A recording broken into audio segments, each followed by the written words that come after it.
this matter of discovery in hand, and chiefly of these most northerly countries and isles, hath cost me, since the last year, to send into divers places beyond the sea, and to men there in our age rightfully esteemed, to wit the honest philosopher and mathematician Gerardus Mercator, and to that learned geographer Abrahamus Ortelius, whose company also, since my first letter sent over, I have had of late in my poorhouse at Mortlake, and of the other in my youth, sufficient record is published of our great familiarity.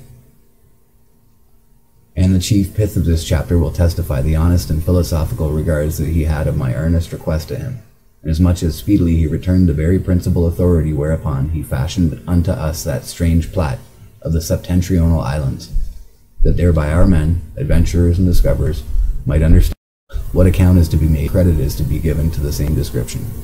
This then other matter I received from him lately, April 20, 1577. To the most famous Dr. John Dee, his master and much esteemed patron, at Mortlake on the Thames, near London, with 3 enclosures. The 3 enclosures are some map resources. This is one of them. It's too dark to really see well, but I will include some other ones in this video later on that are much more clear. Folio 266. Fearing it would not reach you quickly enough if transmission were delayed, I have written down everything you have about the northern regions, and to these, etc. So Jacobus Schnoinen of Herzogenbusch traveled the world like Mandeville, but described what he saw with better judgment. He wrote in the Belgic language. The ideas about the northern regions which some time ago I extract from him follow word for word, save for what, the sake of brevity or speed, I have translated into Latin, and if not always his words, I have retained the meaning. Note that it is by experience found that near the North Pole in the very dead of winter time is a continual glimmering twilight, at the least, the farther help of light, the moon's recourse above their horizon being not mentioned. In northern Norway, which is called dusky Norway, there are 3 months of darkness during which there is no sunlight but perpetual twilight. I think we all know about this, about the Arctic sun. This North Norway lies over against the country called the Province of Darkness, or Obscure Province, in Latin, Provincia Tenebrosa.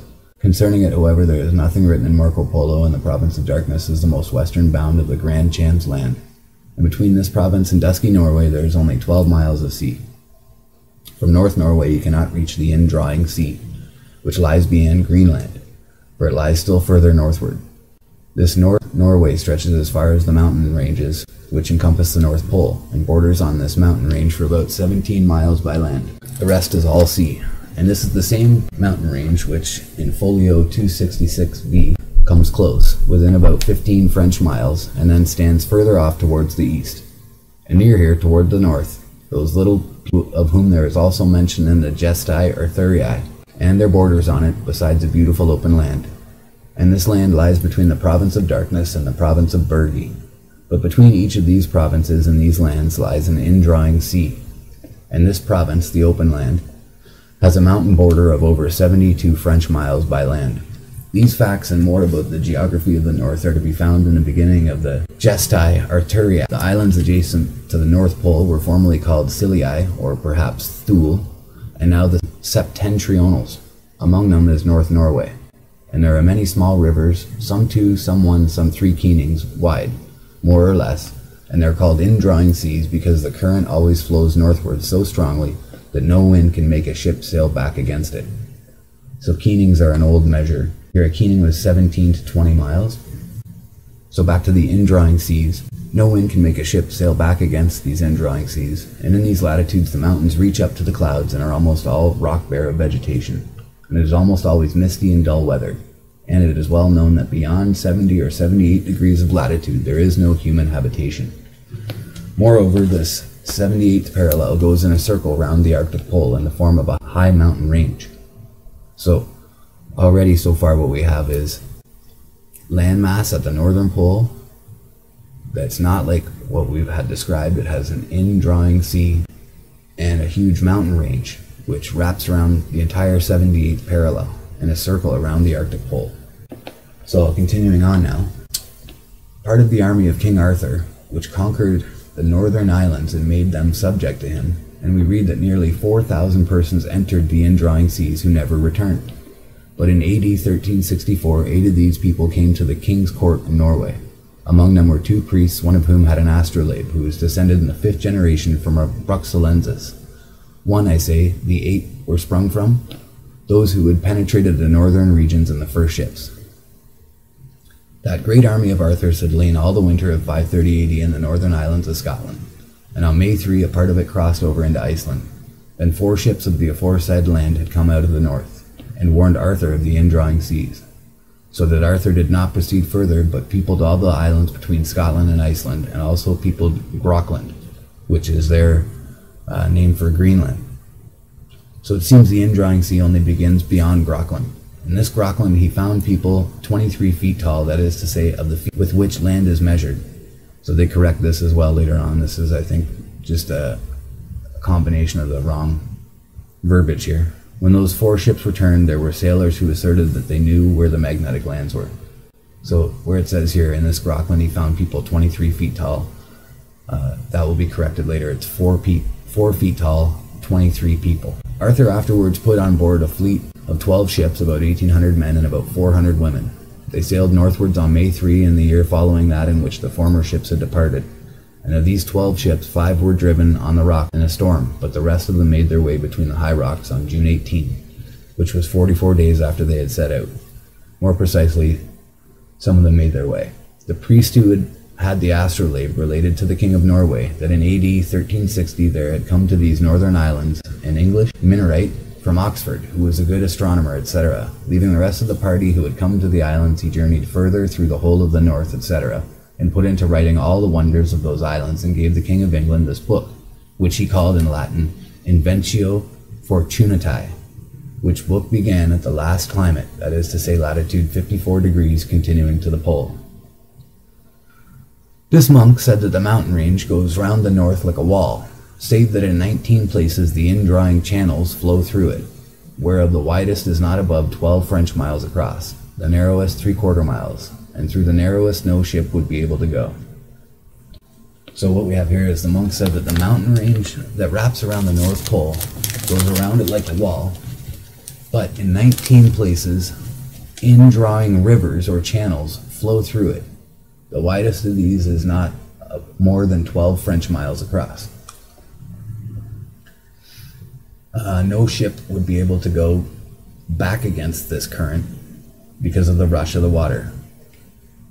The mountain range is surrounded by sea except in northern Norway, where the Norwegian mountain range reaches it for a width of about 17 miles, and right under the North Star, opposite Norway, there lies a fair level land which is uninhabited, where many beautiful, and then we lose it here, lacuna. In the east there stretches out an arm of land which is nearly all wooded, and narrows continually. The farther north? ? The more so that it is not more than 1 mile wide where it meets the mountain range. Otherwise no land touches the circumference of mountains anywhere, but in many places the sea is so narrow that one can see the far side. And the mountain range covers a breadth of 8 miles, and in the whole circle, said the Minorite, there is no habitation except on the east side, where in that narrow land already mentioned there were 23 people not above 4 feet tall, whereof 16 were women. This monk said that in 2 other places further inland he found a great piece of ship's planking and other balks which had been used in big ships, besides many trunks of trees which at some earlier date had been hewn down, so that he could say with certainty that there had formerly been habitation there, but the people had now gone, and that the country where they, the pygmies I believe he means, lived was more than 6 degrees broad, that is to say 20 days' journey, and no one could cover the distance on foot, and it was 10 degrees long, that is 33 days' journey. Also there lay there, said he, an indrawing sea of 5 channels, gathered together, which came through the mountain range out of the 19 channels mentioned. And in this indrawing sea, 12 French miles wide, and measures across about 4 days' journey. We have a footnote in Ms. in another hand. Hugo de Hibernia, the Minorite, so that's the name of the gentleman. Note that diverse places like these northern isles are almost within the keening of the mainlands opposite to them, but in no place does it touch. This inhabited place of 10 degrees long, 0.6 degrees broad, may have another more artificial exposition than so by days' journals to understand the degrees of longitude. That place about 0.8 degrees of latitude, and so to the reckon 0.3 days journey, and 3/4 upon 1. A day's journey is evidently reckoned as 18 French miles. in terms of average land travel. So I'll continue on with their description of the northern pole here, the indrawing seas, the whirlpool, and the magnetic Mount Meru. And west of the aforesaid country is another indrawing sea, into which 3 more channels go out of the aforesaid 19. And that channel which they, the ship, had entered also flowed therein. And all these channels which turn tortuously when they come out of the mountains drive ships immediately ashore.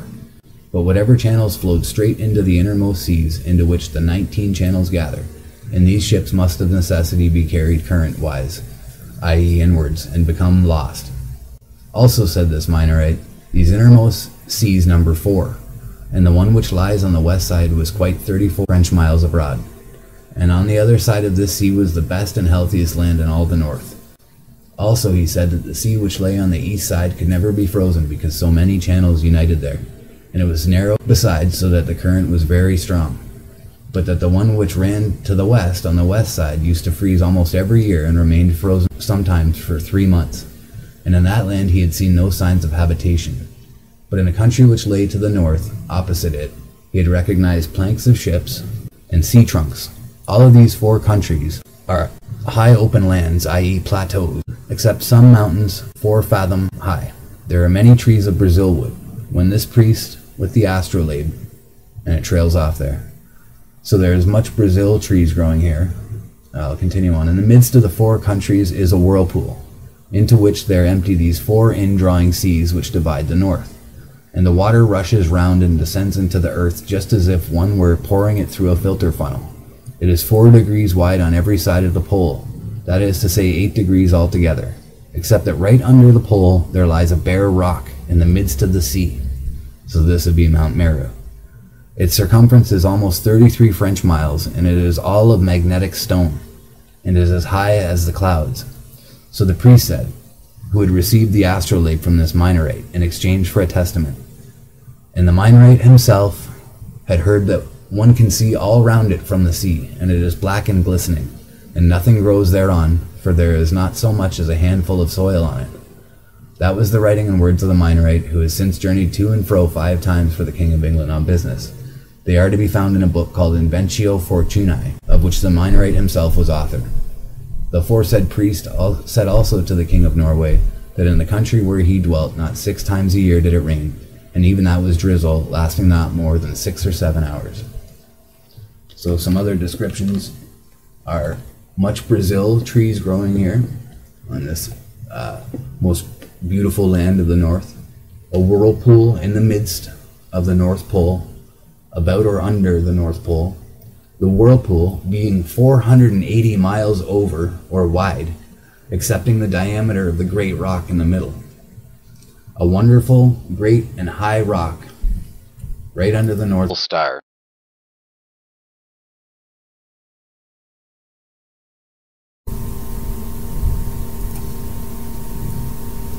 I'll show you where I'm reading here. And in the midst of the aforesaid whirlpool. So I'm just going to repeat that so it really sinks in.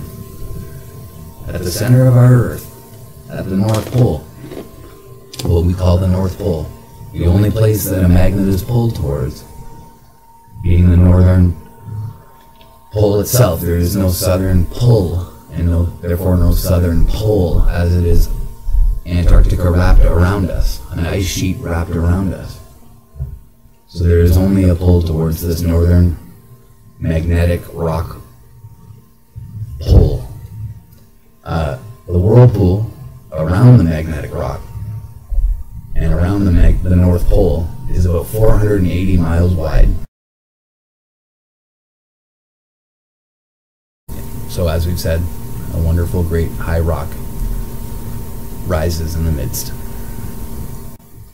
Continuing on with the letter here, wrapping it up, the wind never blows hard enough to drive a corn mill. Furthermore, the air is always cool. And the other 7 that were with him testified that they had also heard such things as he related, said by their elders, but they had never seen them. This is word for word everything that I have copied out of this author, Chnoinen, years ago. Farewell, most learned man, with my most affectionate esteem.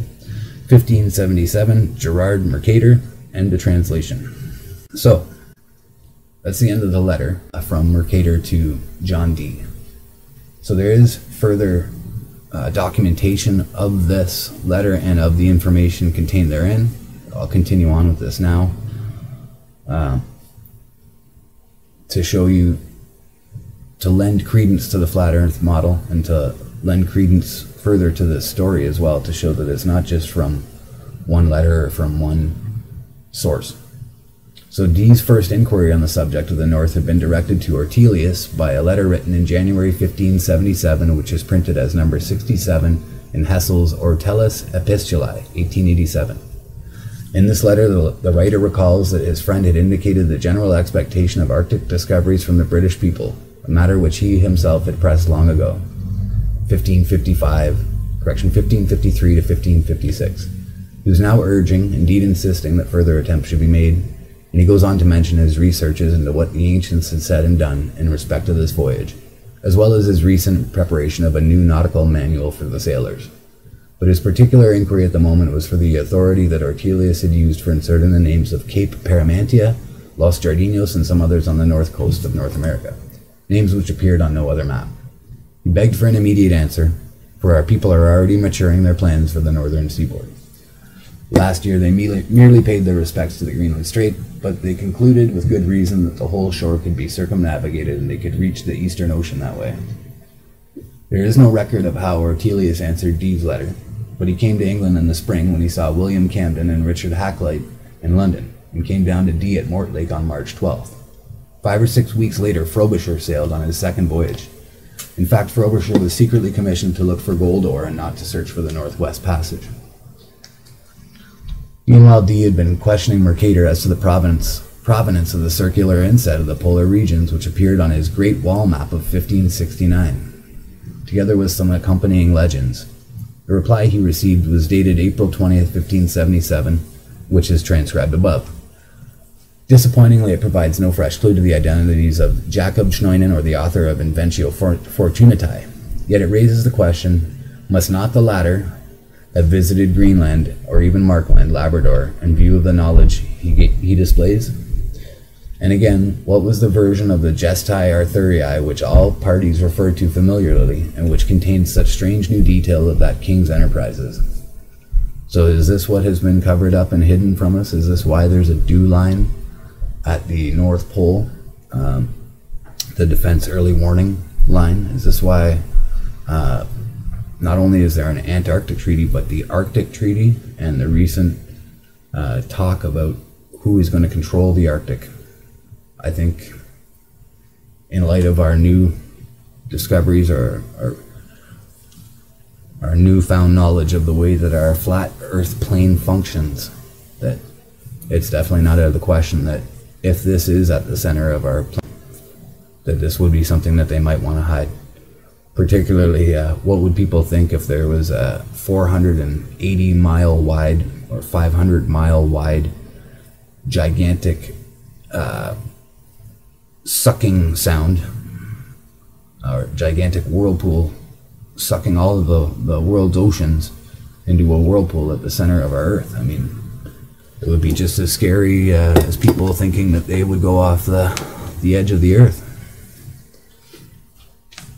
And at first glance it might seem a ridiculous idea, but when you combine it with the other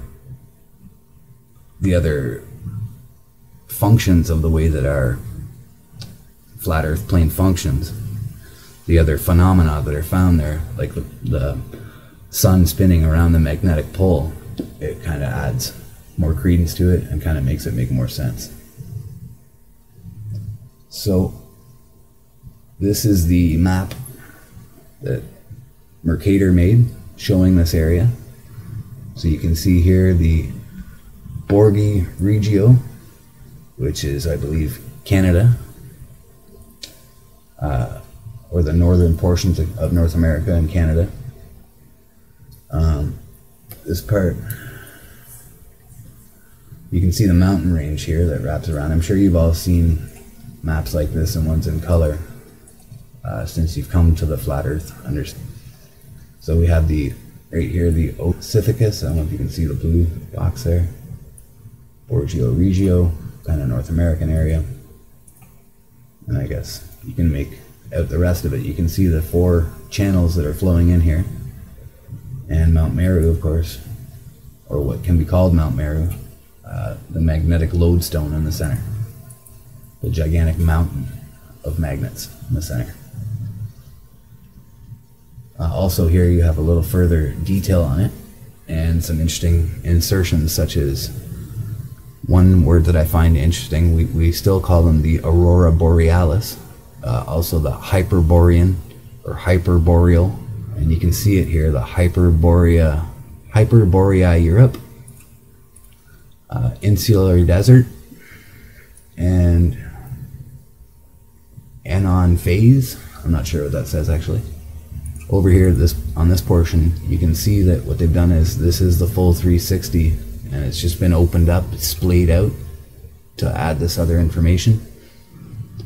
So what you have here under this blue area is Arcticus, Scythia intra Imaumontum, and you can see on the bottom there Hyperboreae and Moscovia. So there's Russia, Eastern and Western Europe, all encompassed in this area here. Russia, Moscovia right here. See if you can see this right here. Moscovia is right in that box there. Okay. Here would be England and Western Europe. And then over here we have Canada, and the eastern coast of North America. I'm going to continue on now with some further writers who've spoken about this to add credence to this story, that there may actually be a giant hole at the center of our Earth sucking in the oceans. The 8 strangers told King Magnus, and the fact about the Minorite's journeys to and fro after he had written his book, that the book Inventio Fortunatae really existed does not depend on the evidence of Jacobus Schreinen, and because Johann Reusch quoted from it and used it. John Dee made a marginal correction of its title, and it is also casually mentioned by Bartholomé de las Casas in his Historia de las Indias in 1570. When, speaking of floating and burning islands in the Western Ocean, he says that there is mention of the same in the book called Inventio Fortunatae, which shows that he probably read that as well. A comparison of Mercator's Arctic map with that of Reusch in the Rome Ptolemy 1508, and with the same region on Beheim's globe of 1492, together with a study of all the map legends side by side with Mercator's letter, makes it possible to reconstruct at the least the basic topographical information contained therein of the friar's book. Briefly, according to the writer of Inventio Fortunatae, the world's continent was bordered at some distance polewards by an indrawing or insucking sea, which by means of 19 channels broke through a lofty circumpolar mountain range in latitude 78 and 79 degrees. These channels occurred in groups of 3, 4, 5, and 7 respectively, and the 4 groups gathered or flowed into 4 indrawing seas, which all poured into a single central sea about the pole. Here there was a lofty shining black rock of magnetic stone, 33 miles or leagues in circumference, that is to say about 10 miles across, and here the ocean waters swirled round in a whirlpool and were sucked down into the bowels of the earth. The 4 indrawing seas separated 4 land areas, of which 2, as Mercator and Reusch agree, were inhabited, and 2 not. Mercator puts pygmies or Skraelings in one of them. Reusch puts a people called Arumphii, or Arumphali, who appear also in one of his imaginary Atlantic islands, Fel Arumphili alas Chibes. Beheim, although he shows 19 or perhaps only 18 channels leading from the main ocean and gives some vague indication of the high mountains, does not completely separate 2 of the 4 land masses, while the pole is masked by the metal axis of his globe. The general resemblance of his outlines is apparent. So the legends on Reusch's map run as follows. We read in the book De Inventio Fortunatae that beneath the Arctic pole there is a high rock of magnetic stone 33 German miles in circumference. The indrawing seas around this rock flowing in as if in a vessel that lets water down a hole, i.e. a funnel. There are 4 surrounding islands, of which 2 are inhabited, but they are bordered by huge mountains 24 days' journey across, which forbid human habitation. Here the indrawing sea begins. Here the ship's compass does not hold, nor can ships containing iron turn back. In note 1, the high rock is said to measure 33 German miles, units which are 4 times the French miles of the Mercator letter, while the latter on his map writes 33 leagues. This is typical of the current confusion as to measures of length at the time. Mercator besides merely calls the rock lofty and black without reference to its magnetic quality, for he had his own theory about the location of the magnetic pole. Ruysch's reference to the upsetting of the magnetic compass may have arisen from his own actual experience of its great variation in the Labrador region, and he also appears to have put his own interpretation on this, and onto the fact that the ships could not turn back once in the indrawing seas. So we'll continue here. Touching the description of the north parts, I have taken the same out of the voyage of James Schnoinen of Hearts of Busk, which alleged certain conquests of Arthur, king of Britain, and the most part, the chiefest things among the rest, he learned of a certain priest in the king of Norway's court in the year 1364. This priest was descended in the 5th generation from them which King Arthur had sent to inhabit these islands, and he reported in the year 1360 a certain English friar, a Franciscan, and a mathematician of Oxford came into these islands, who, leaving them and passing further by his magical art, described all those places that he saw, and took the height of them with his astrolabe, according to the form that I have set down in my map, and as I have taken it out of the aforesaid Jacob Schnoinen. He said that those 4 indrafts were drawn into an inward gulf or whirly pool, with so great a force that the ships which once entered therein could by no means be driven back again, and that there is never in these parts so much wind blowing as might be sufficient to drive a corn mill. Giraldus Cambronales hath certain words altogether alike with these. Hakluyt follows his translation with a further testimony taken from a summary which Dee had drawn up from Mercator's letter for the information of the Queen. Anno 1360, that is to wit, in the 34 years of the reign of the triumphant King Edward III, a friar of Oxford, being a good astronomer, went in company with others to the most northern islands of the world, and there leaving his company together, he travelled alone and purposely described all the northern islands, with the indrawing seas and the record thereof. At his return he delivered to the King of England, the name of which book is Inventio Fortunatae, Alter Fortunae, qui liber incipe agradu 54 usque ad polum, which friar for sundry purposes after that did 5 times pass from England thither and home again. Mercator has 4 further inscriptions placed on the map itself, which are of assistance in distinguishing the great polar islands described in the letter. They read as follows. This channel has 5 mouths, entries, and because of its narrow, swift current, it never freezes. Here live pygmies at most 4 feet tall, who are like those in Greenland called skraelings. This channel is entered by 3 mouths and remains frozen for 3 months every year. It's 37 leagues long. This island is the best and healthiest of the whole north. The ocean rushes in between these islands by 19 mouths and makes 4 channels by which it is incessantly carried northwards, and there it disappears into the bowels of the earth.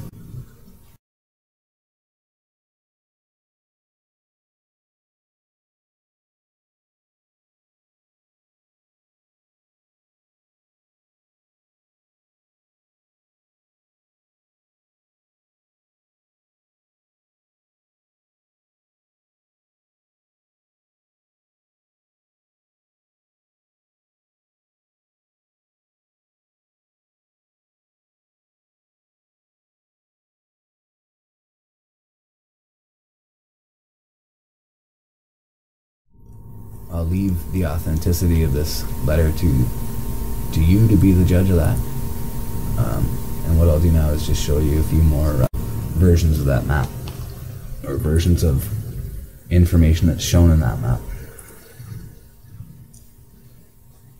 So we'll start right here.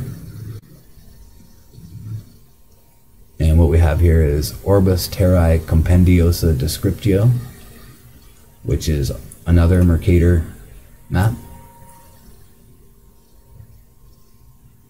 or at least a lot of the information in it is from Mercator, I should say. It didn't turn out as well as I thought it would, but you can see the 2 islands here, and on the other side the other 2 islands, which is a link up. When you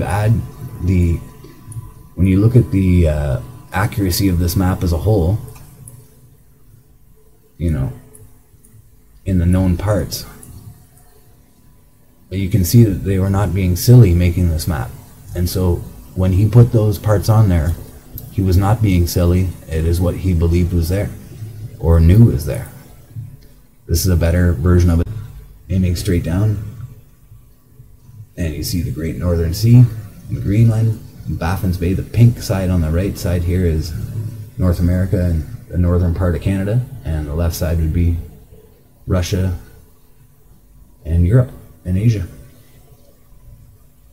We'll carry on. A more recent version, you can see that all the datum is very accurate right up till you get up to the north, and then it's just simply cut off, as though we're not allowed to know what is there. This is a picture showing Erythea being raptured or taken by the Boreans. So you can see literature, which I don't necessarily or don't at all subscribe to, about the hermeneutic interpretation of mankind. But what I think is interesting here is that there's all these links throughout history of the Boreans and the Hyperboreans, and that the people there were very advanced people, that Atlantis and Hyperborea are connected and are the same place. I think this has become an obvious conclusion to a lot of flat earthers who have looked into this side of the research. Here is another old map that was done by Mercator, or assisted by Mercator. And again, you can see the northern polar region showing Groenlandia and other aspects that tie into the last maps that I just showed you. But these maps are nowhere near as good. Again, here, this is an inset from a very large map, and you can see that it's called the Septentrionalis, the Franciscan. And in the inset here, you can see the further detail of some of these islands and some of the makeup. And again, as soon as you get to that northern pole, that 78 degree, they cut off the information and you're not allowed to see what's up there. Same thing here, it's called the Borealis. So again, the Boreans, Hyperborea, and this is northern Canada. Okay. And as you can see, again, this is from a large world map, which is very accurate when you take the map as a whole. So I don't think that he was adding silliness or make-believe when he created these maps. So, in conclusion, I guess you've seen, I think you've seen what I wanted to show you. I'll add a link at the bottom of this video. And we'll continue on with our learning about the flat earth and the reality of the environment that we live in. I know that this is difficult information. I'm just going to go on a little further about how difficult this information is for people to take in. I've been talking about this stuff with a lot of people, and I see that our indoctrination, because of it beginning at and before our birth, because of us being so indoctrinated since birth, it takes people months, literally months, of conscious and subconscious reiteration of this information to come to the conclusion that they are at a flat earth. I love the quotes from the Zetetic Astronomy of Samuel Rowbottom, where he talks about that if people don't know that the earth is flat, it's merely from a lack of knowing about all of the information. Of course, everyone who knows and is a flat earther knows that it's very simple and very easy once they know. You know, water being level, is a showstopper. The sun, the Earth going around the sun, and the fact that if you trace it out on a piece of paper or trace it out in any way, you'd see that if it were a heliocentric model, the night and day would flip every 6 months. So we flat earthers know that it's flat, and we know how easy it is to know that it's flat. But we have to remember how hard it was for us to come over originally, and how much your mind needed to unbrainwash itself. So that's all I have for now. I'll be carrying on and having further videos about this stuff, I hope, if you guys like it. If not, too bad. I'll thank you for your comments below. Have a good day.